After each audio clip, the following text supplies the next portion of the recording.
খাবারটা খাইয়ালাম, খাইতে খাইতে আপা উনি চলে আসবে। ওকে, আসেন। আকবর, জি আপা। চার সাথে বিস্কিট দাও না কেন? শুরুতেই গলদ। প্রথম দিন এসে আমার বই নষ্ট করে ফেলেন, এখন কি পড়বো? Sorry, extremely sorry. সরি বললেই সবকিছু সলভ হয়ে যায়, এত ইজি।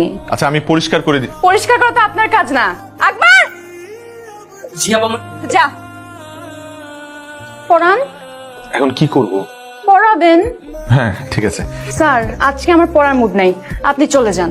কোথায় গেছে মুড? মানে কতক্ষণে ফিরতে পারে মনে হয়? মুড আর আজকে আর আসবে না। আজকে আর আসবেই না? কি হলো, বসে আছেন কেন? যান। হ্যাঁ যাই, না হলে আকবরের মতো আমার নাম ধরে ডাক দিবে আবার। আসি। আচ্ছা, তোর নতুন স্টুডেন্টের খবর কি? ভালো না, মনে হয় না স্টুডেন্টের বেশি দিন পড়াইতে পারবো। কেন? 2 দিন হয়ে গেছে, এখনো বই খুলতে পারি নাই। এটা পড়তেই চায় না, পিচ্ছি কিন্তু ধান না মরিচের মতো। কথার কি জাজ ওরে বাবা। আপনি 6 মিনিট 37 সেকেন্ডস লেট। 6 মিনিট কত সেকেন্ড? 6 minute 37 seconds. ঘড়িটার ব্যাটারি নষ্ট হয়ে গেছে তো তাই। ঘড়ির সাথে লেট হওয়ার কানেকশন কি? না না, ঘড়ির সাথে লেট হওয়ার কোনো কানেকশন নেই, বাসের সাথে আছে। আমি বাসে করে আসি তো ট্রাফিক জ্যাম ছিল। বাসে? আপনার গাড়ি নেই? আমার গাড়ি থাকলে তোমাকে টিউশনি করাতাম না। তাই তো। এই মামা, মামাকে ডাকছো কেন?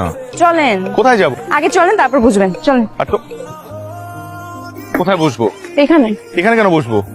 আমার এখানেই পড়তে ইচ্ছা করছে আজকে, এখানে। এইখানে পড়বে তুমি? মাই গড। এখন স্যার হিসেবে আপনার দায়িত্ব আমাকে পড়ানোর। কিন্তু তুমি যা শুরু করছো এভাবে তো আমি তোমাকে পড়াইতে পারবো না। আমি চিটাগং ইউনিভার্সিটি পড়তে চাই, ঢাকা ইউনিভার্সিটিতে না। হুট করে তুমি ঢাকা থেকে চিটাগং ইউনিভার্সিটি কেন শিফট করতে যাচ্ছ? স্যার, আমার বয়ফ্রেন্ড চিটাগং ইউনিভার্সিটিতে পড়ে, বুঝতেই তো পারছি। কার বয়ফ্রেন্ড? আমার। হোয়াট? পিচ্ছি মেয়ের বলে বয়ফ্রেন্ড আছে? পিচ্ছি? আমি পিচ্ছি না। না, তুমি পিচ্ছি না, তোমার বয়ফ্রেন্ড পিচ্ছি। শোনো, তোমার এখন পড়াশোনা করার বয়স, প্রেম করার বয়স না। স্যার, জেনজিরা পড়াশোনা আর প্রেম দুইটা একসাথেই মেনটেন করতে পারে। আর আপনি আজকে থেকে আমাকে চিটাগং ইউনিভার্সিটির অ্যাডমিশনের জন্য পড়াবেন, ঢাকা ইউনিভার্সিটির জন্য না। আমি তোমাকে চিটাগং ইউনিভার্সিটির জন্য পড়াতে পারবো না। আপনি না পারলেও আপনার পড়াতেই হবে। আমি বাধ্য না। আপনি বেনিফিট পাবেন। ছিছিরা, আমি তোমার স্যার। স্যার, অন্য কিছু ভাববেন না, আমি আপনাকে টাকা বাড়িয়ে দিব। পিচ্ছি মেয়ে আমাকে টাকার লোভ দেখাচ্ছে।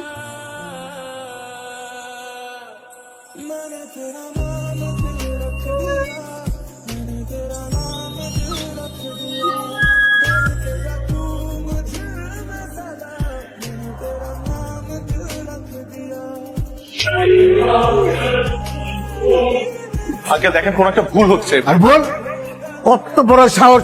পার্কে গিয়ে আমার মেয়েকে প্রেম নিবেদন করছে, কত বড় সাহস! এই তুমি কি, তুমি এই বাড়িতে টিউশনি করো, তুমি চাকরি করো আমাদের, তার মানে তুমি এই বাড়ির চাকর? তোমার মালিকের মেয়ের দিকে তাকাইছো, তোমার তো চোখ তুলে ফেলা উচিত। এই পুলিশে ফোন করো, পুলিশে ফোন করে ওকে ধরে দাও। ও আজকে আমার মেয়ের সাথে এরকম করছে, কালকে আরেকটা বাড়িতে গিয়ে করবে। ও যেন কোনো বাড়িতে টিউশনি করতে না পারে তার ব্যবস্থা করো। তুমি তো একদম ছোট লোকের বাচ্চা কোথাকার। প্লিজ আন্টি, আপনি আমার মা বাবাকে নিয়ে কিছু বলবেন না। খুব লাগতেছে না? এই, এই, তোমার কি ধান্দা ছিল যে এই ফ্যামিলিতে ঢুকে নিজের স্ট্যাটাসটাকে আপ করবা? ছি, ছি। ছি ছি, যাও বেরো, যাও গেট ক্লাস। আবার বসে আছে ছোট লোক কোথাকার। স্যার, জেনজিরা পড়াশোনা আর প্রেম দুইটা একসাথেই মেনটেন করতে পারে।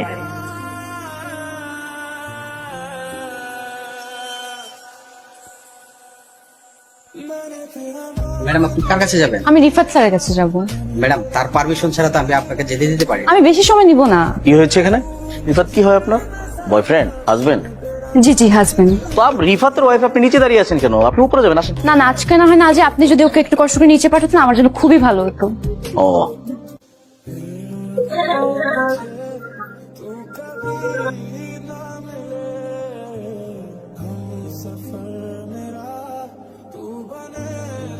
কি সমস্যা আপনার? সমস্যা কি আপনার? আমাকে ফলো করতে করতে আমার অফিস পর্যন্ত চলে আসছেন, এখানে এসে সিন ক্রিয়েট করছেন কেন? প্রবলেম কি আপনার? I remember everything. এটা আমার কাজের জায়গা। এখানে এসে আপনি মিথ্যা কথা বলছেন, you are my wife, you not my wife. আপনার সাথে আমার কোনো ধরনের সম্পর্ক নেই, আপনি আমার স্টুডেন্ট ছিলেন, দ্যাটস ইট। আগেও একবার আমার ক্ষতি করার চেষ্টা করেছিলেন, এখনো আবার ক্ষতি করার চেষ্টা করছেন। ওয়াই? আমি আপনার সাথে কোনো অন্যায় করেছি? কোনো কুপ্রস্তাব দিয়েছিলাম আপনাকে? না, দেইনি। কিন্তু আপনি উল্টা আমার ক্ষতি করার চেষ্টা করেছেন। আমার শুনতে হয়েছে আপনার মায়ের কাছ থেকে যে আমার ফ্যামিলি খারাপ, আমার বাবা মা খারাপ। সেদিন আমি কিচ্ছু বলি না, শুধুমাত্র আপনার দিকে তাকিয়ে, কারণ আমার মনে হচ্ছে আপনি ছোট মানুষ, আপনি হয়তো বা না বুঝে এই কাজটা করে ফেলেছেন, বাট নট এনি মোর। আমি এটা ছেড়ে আসছি, এখন আমি একটা নতুন লাইফ লিড করছি। প্লিজ এখানে আমাকে ডিস্টার্ব করবেন না। আমি কখনো আপনার সাথে আর দেখা করতে চাই না, কথা বলতে চাই না। প্লিজ দয়া করে আপনার এই চেহারাটা আমাকে কখনো আর দেখাবেন না। মনে থাকে যেন আপনার, কখনো আমি আর কখনো আপনার এই চেহারা দেখতে চাই না। তুই আর রিফাত নাকি পার্কে গেছিলি? কে বললো বাবা? আমাদের ড্রাইভার রফিক। কেন গেছিলি বল? এই যে চুপ করে আছে, কি গেছিলি কেন বল না? স্যার আমাকে পার্কে নিয়ে গিয়ে প্রপোজ করেছিল। আসসালামু আলাইকুম স্যার। ওয়ালাইকুম সালাম। স্যার একটা মিনিট দাঁড়ান স্যার, আপনার একটা পার্সেল আছে। স্যার কে দিল এটা?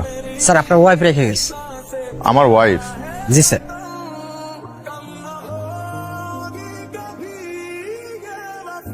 আপনি 6 মিনিট 37 সেকেন্ডস লেট। 6 মিনিট কত সেকেন্ড? 6 minute 37 seconds. আপনার তো 5টা আসার কথা। ঘড়িটার ব্যাটারি নষ্ট হয়ে গেছে তো তাই। স্যার, নিজের স্বার্থে আপনাকে মিথ্যা অপবাদ দেওয়ার জন্য আমি ভীষণভাবে অনুতপ্ত। বিশ্বাস করেন, এই প্ল্যানটা আমার না, পুরো প্ল্যানটা ছিল আমার বয়ফ্রেন্ডের। আরে কংগ্রাচুলেশন, তুমি আঙ্কেলের সাথে কথা বলো, আমার মনে হয় সে রাজি হবে। বাবা এক কথার মানুষ, আমার তো ভয় করছে, দেখি কি হয়। আর শুনো, তোমার জন্মদিনের প্ল্যান কি? তুমি নাই কি আর প্ল্যান হবে? তুমি থাকলে হয়তো কোনো একটা বার্থডে প্ল্যান করতাম। আচ্ছা ঠিক আছে। তারপর আমার বয়ফ্রেন্ডকে ওর বার্থডেতে সারপ্রাইজ দিতে আমি নিজে চট্টগ্রাম রওনা দিই। সেখানে গিয়ে আমি দেখতে পাই নিয়ে যাবে তোর বাসা, আইতালে আইস। Happy birthday. থ্যাংক ইউ, কিন্তু তুমি এখানে? তোর বার্থডে সারপ্রাইজ দিতে আসছি। না না, সেটা ঠিক আছে, কিন্তু নিচে একটা কফি শপ আছে, খুব ভালো। তুমি এখানে 10 মিনিট বসে, আমার একটা ফ্রেন্ড আসছে, তোদের জাস্ট বিদায় দিয়ে আমি চলে আসতেছি। নিচ্ছে কি আসছে? আমি ইরা। আর তুমি? আমি শান্ত। তোমার এক্স? কি এক্স? আমি তোর প্রেজেন্ট গার্লফ্রেন্ড। তুমি প্রেজেন্ট গার্লফ্রেন্ড হলে আমি কি? প্লিজ 10 মিনিট নিচে ওয়েট করো, আমি পৌঁছি। তুমি কি বুঝাবা? ইরা, তুমি কই যাচ্ছ? সেখান থেকে মন খারাপ করে যখন ঢাকার উদ্দেশ্যে ব্যাক করি, তারপর বাসা আসার পর অনেক দিন আমার মন খারাপ থাকে। কি রে, 2 দিন ধরে দেখছি এরকম একলা একলা বসে থাকিস কেন সারাক্ষণ? নে খাবার নিয়ে আসছি, খা। না খাবো। কি হলো তোর, কেন খাবি না? আরে খা, খেয়ে নে, খেয়ে নে। খাবো না, যাও না। আশ্চর্য। মন খারাপের মাঝে একদিন ফেসবুক স্ক্রল করতে গিয়ে দেখতে পাই আপনাকে টিউশন মিডিয়া থেকে ব্যান করা হয়েছে।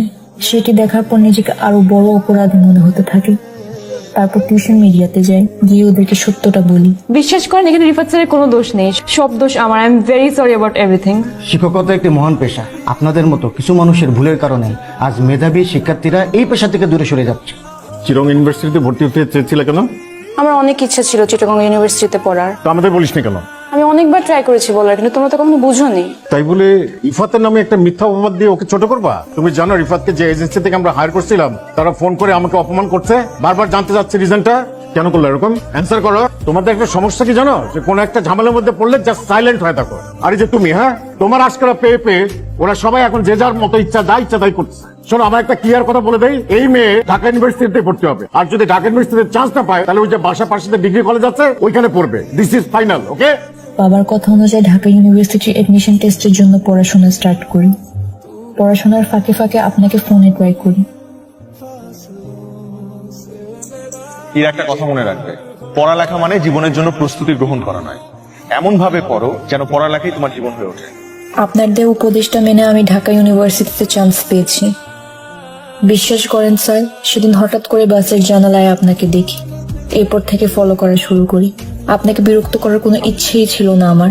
আমি শুধু আপনার কাছে ক্ষমা চাইতে চেয়েছি। এই জন্য কয়েকদিন ধরে আপনাকে বিরক্ত করেছি। আমি কথা দিচ্ছি স্যার, আপনি আমাকে ক্ষমা করে দিলে আমি আর কোনোদিন আপনার সামনে আসবো না বা বিরক্ত করব না। আপনি যদি আমাকে ক্ষমা করে দেন, তাহলে আগামীকাল বিকেলে আপনার সাথে আমি দেখা করতে চাই। তুমি আমাকে বলেছিলে যে আমি তোমাকে ক্ষমা করে দিলে তুমি আমার আশপাশে থাকবে না কখনো। জি। আর যদি ক্ষমা না করি? তাহলে পাশে পাশে থাকবো। কতদিন? সারা জীবন। Is it a promise? More than a promise.